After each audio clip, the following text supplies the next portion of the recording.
Jimbo JTech here, back with another quick tip video for you here on Sonic Academy. What if you could sketch out your whole track in pencil before you start filling in the blanks and making it a real song? That's something I want to explore today in this video. This is designed to help people who hit a brick wall with their arrangement, get stuck in 4-bar loop land, and don't know where to take things next. This is something that I recommend everybody does at least once in their life, even if you don't do it for every single project. So let's dive right in.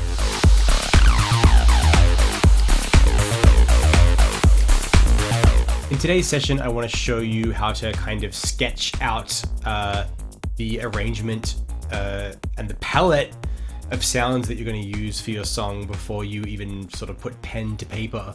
It is a little bit like sketching a picture with pencil before you actually paint it, you know, before you fill in everything with all the different colors of paint that you're going to use. And, you know, I know a lot of producers tend to get stuck in 4-bar loop land where they come up with like a little idea and then they're like, what am I supposed to do next?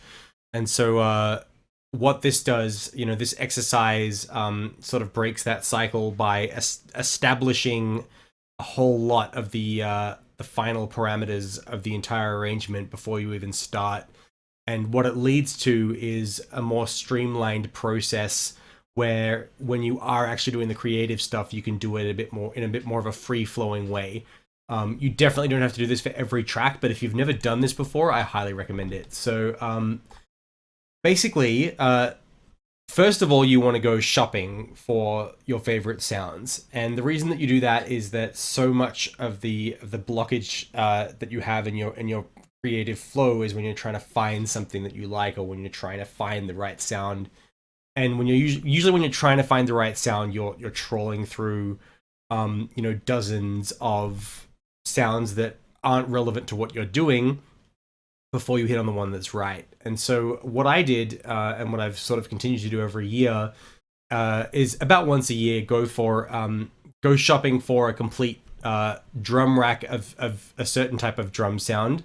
I use Splice Sounds a lot, and so what I did for these drum racks is I went shopping on Splice Sounds, which is, you know, you pay like $10 a month and you get a certain amount of sample download credits for your tracks. And, you know, I spent 15 minutes just shopping for kicks, and, you know, I found a lot of the ones that I liked. And you will see a lot of these are the Cashmere kicks because they're some of my favorites because, you know, they're all just really high quality stuff. There's this nice Seven Skies one. So I sort of found that, you know, for a year's worth of JTech tracks, this 16 or so kicks is enough. You know, you don't need more than that many kicks in, you know, in 1 year, really. You know, and it doesn't mean this is all I'll ever use, but it's my go-to. Like, if I need a kick, I just reach for this drum rack. And, you know, I can sort of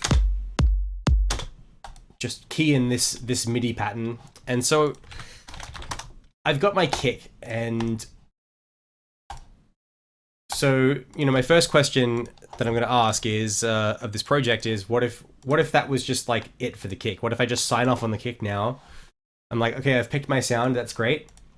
Now, as for arrangement, what if I said right at this point, and just humor me here, that the kick's going to go for 30 seconds. And this is, once again, I'm sketching it out in my mind. Then I'm going to have a 30-second breakdown. Then I'm going to have a minute of kick, and then I'm going to have a minute of breakdown, and then a minute of kick, and then maybe like a little 15-second breakdown, or even a 30-second breakdown towards the end, and then 30 seconds of outro. There's my 5-minute arrangement. And so everything comes from the kick, right? And so, you know, let's do this again with the snares. So I'm going to just make a quick clip here. Got a whole bunch of these Cashmere snares here.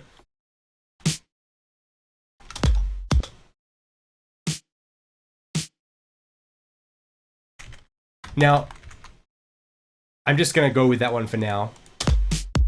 Oops. There we go. So I'll actually loop that clip as well.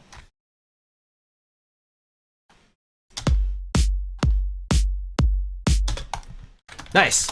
that works. And you know, that felt pretty easy, right, to get that kick and snare working together. And that's because I'm only using sounds that I handpicked and that I already really like. So I'm not trawling through any kind of like stuff that I'm not a fan of. And so all of these sounds tend to play a lot nicer together because they're all the kinds of sounds that I would use in my track. So now I'm just going to say, okay, this snare, and this can obviously be changed as you go along. It'll get introduced a little bit after that first drop of the kick in the groove section.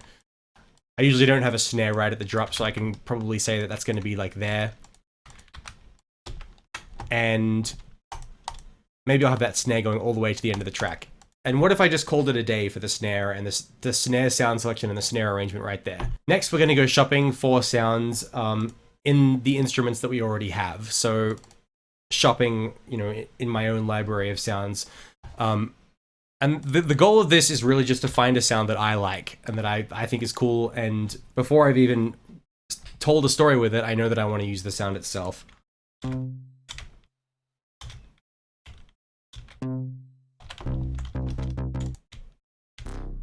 I'm using Anna here. I'm just loading up a, you know, a patch, and that's cool. And usually that's the parameter for whether I go with a sound or not, is, oh, that sounds pretty cool.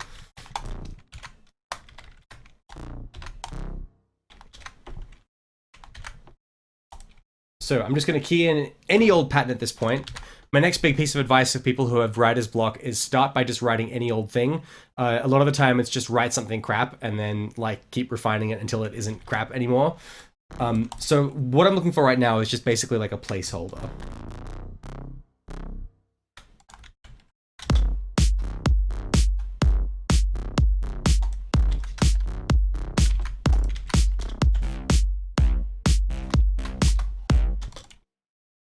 Usually at this stage, I'll put a little side chaining on that just because it makes me happy. This Anna sidekick. There we go. So in a JTech song, you know, I know that the bass line is going to come in with the kick at this sort of probably 1 minute mark. It's going to go all the way through this section. You know, it might be start to be reintroduced in the breakdown, and I know that there's going to be like a bass line at the drop and a bass line all through this section. This will be a little musical breakdown. Then maybe we'll have a little bit more bass line here, and then we'll get rid of it for that last 30 seconds for that DJ outro, or that 15 seconds or whatever it is. So continuing in this fashion, what you're looking to do is create a shopping list of things that you want, and just write, you know, like what if you could write a list of all the parts in the song that you're going to have before you even put pen to paper.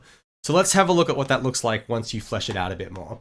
So here I have a sort of 123 BPM kind of deepish number, and so what I did here was continue to write the to-do list of things that I wanted in the song, and I just picked sounds that I thought were cool and used them, you know, in the project. And so I'm going to give you a quick play of this. So once I've sort of written that list, all I really did from that point was then just key in some melodies and key in some patterns using the sounds that I had pre-selected. So this is what it sounds like just throwing some notes in once I put that template together.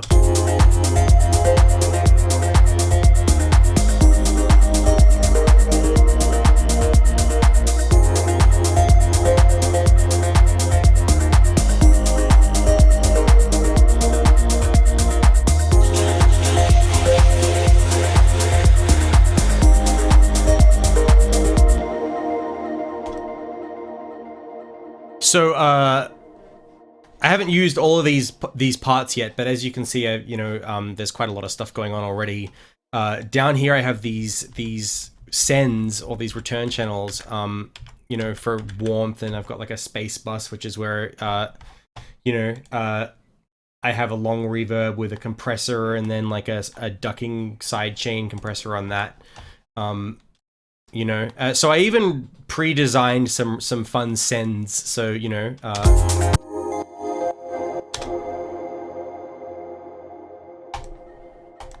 So this is all before I started putting pen to paper, and the reason that I recommend people do this is it really breaks you out of that cycle of not knowing what's going to come next, because that's one question I'm not going to be asking is what's coming next, because I've already mapped it out.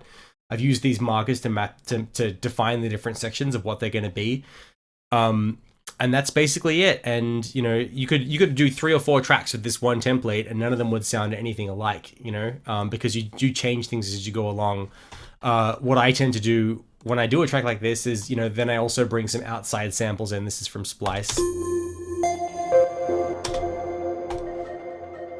So there are still a few things that are, you know, I'm still throwing in after the fact, you know, like it doesn't all have to adhere to this template. What this template does is it gives you the structure, it sort of defines what the track's going to be, and the only real legwork that you have to do is making all of these sounds that you've picked play nicely together and work together, because they weren't necessarily picked to work with each other, they were picked in a vacuum. But what you'll find is that because you have hand selected every single sound in this song, the song will work for you, the sounds will work for you, they'll work nicely for you because they're all sort of already pleasing to your ears, and so you won't have to do as much work to process them. In the next video, we'll look at remixing the individual sounds in your track to bring your whole project up a level, so stay tuned for that.